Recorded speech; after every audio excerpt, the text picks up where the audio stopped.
guys! Welcome to my channel again. It's me, Ate Lan. Today, gagawa tayo ng carbonara. So, ito po ang ating mga sangkap. Meron tayong dalawang Nestle cream. Ayan. Nestle cream. Ham. Kahit anong ham, pwede na yan. Pero kasi ito yung available sa rep ko, kaya ayan yung ginamit ko. Tapos, isang can na mushroom. Isang can na ibap. Kahit anong brand ng iba, pwede po yan. At isang kilong pasta, isang chicken cube, bawang, at sibuyas. So, gagamit din tayo dito ng butter na ating ipampiprito sa ating ham. So, simulan na natin. So, hiwain na po natin ang ating mga sangkap. Sibuyas, litan lang po natin yung paghiwa natin. Ito po ay para malasa lang. Pwede rin naman walang sibuyas, pero ako kasi nilalagyan ko siya para maging malasa yung ating gagawing carbonara. So, ayan. Hiwain lang natin siyang maliliit.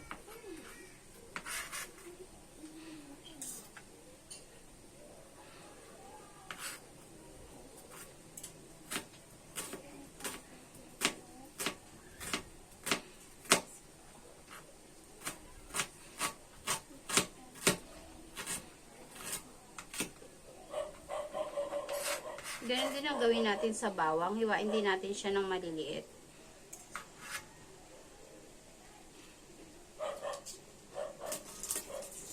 Kailangan lang natin siguro mga 3 buti. O, ayan, 2 lang. Para panlasa lang naman.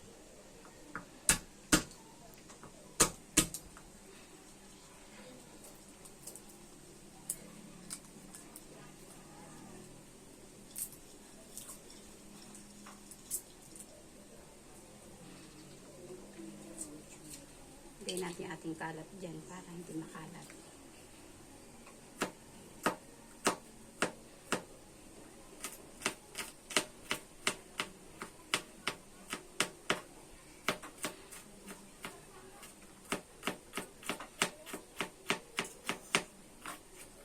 Pinuhin lang natin ating bawang. Para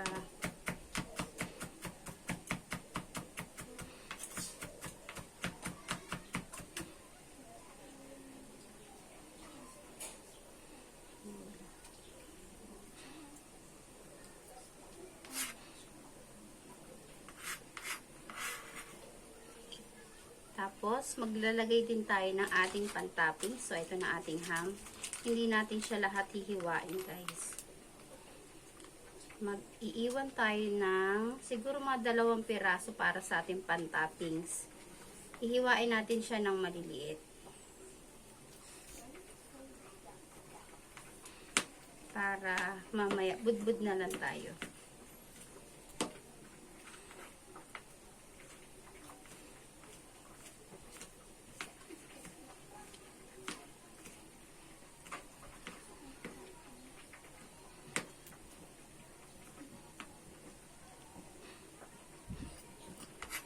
Ayan, ito yung ating gagamitin na pang toppings mamaya.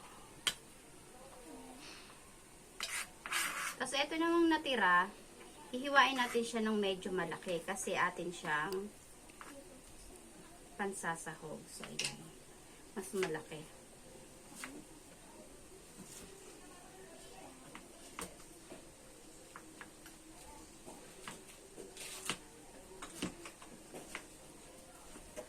Yan, gagawin natin ang ating white sauce. So, tara na guys. So, ayan guys, tapos na natin hiwain yung ating ham. Next naman natin yung ating mushroom. Ganyan lang paghiwa ng mushroom.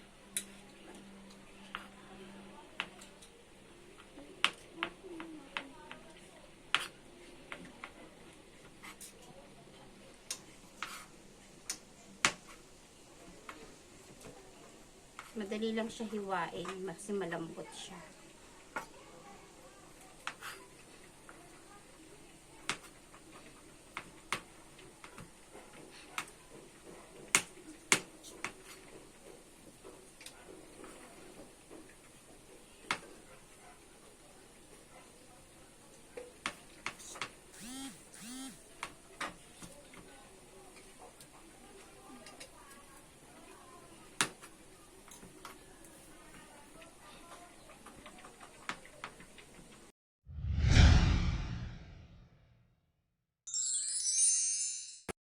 So, ayun na guys, nagpakulo na tayo ng tubig sa ating kaldero. Nilagyan ko na rin po siya ng asin at nilagyan ko na rin siya ng mantika para iwas po sa pagdikit-dikit ng ating pasta. So, ilalagay na natin yung pasta. Sa pagpapakulo po ng ating pasta, kailangan yung halu-haluin siya para hindi po siya magdikit-dikit. So, ayan, balikan po natin yung mamaya.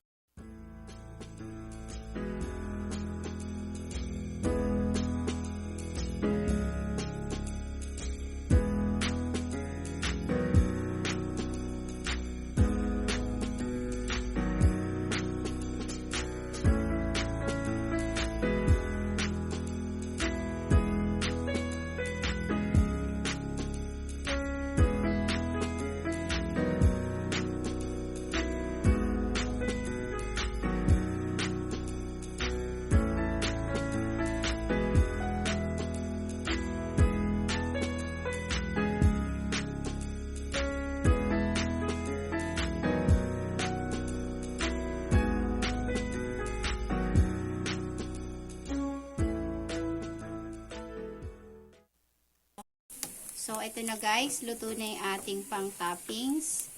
Atin namang igigisa yung ating pang white sauce. So, itiprito muna natin yung ating ham. Ayan. Mix lang. Tapos, ilagay natin siya sa dito sa gilid at dito na rin tayo magugisa. Lagyan natin ang bawang. Ayan, ginisa na natin yung ating ham, sibuyas at bawang. So, ayan.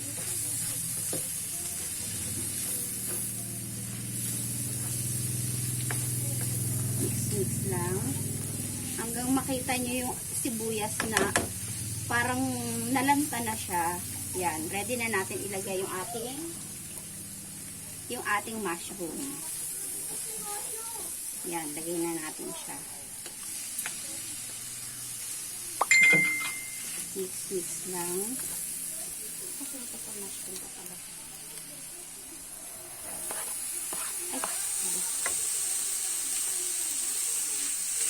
Yan, bisa-bisa lang yan.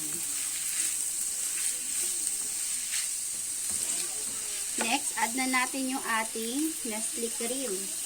Yung ating dalawang Nestle cream. Yan. Next na rin natin yung ating ibap. Next na natin yung ating ibap. Yan, isang latang ibap. Tapos dito guys, maglalagay tayo ng tubig. Lalagay tayo ng water. Half of cup. Add natin yung ating chicken cube. Tapos, salt and pepper. Depende sa inyo kung gaano karaming tansyahin nyo na lang ng salt at saka ng pepper. Tansyahin nyo na lang. Tansya-tansya lang naman yan guys. Pero, siguro mga half of teaspoon, ganun. Yun lang naman talagang sukatan natin. Kapag maglalagay sa mga niluluto natin. Half of teaspoon of salt and half of teaspoon of pepper. So, ito guys yung hinahanap nating texture sa ating white sauce. Pag nakita nyo malapot-lapot na siya, ready na siya. So, tara na. Lagay na natin sa ating pasta. So, ito na guys. Gusto natin siya ilagay sa tub.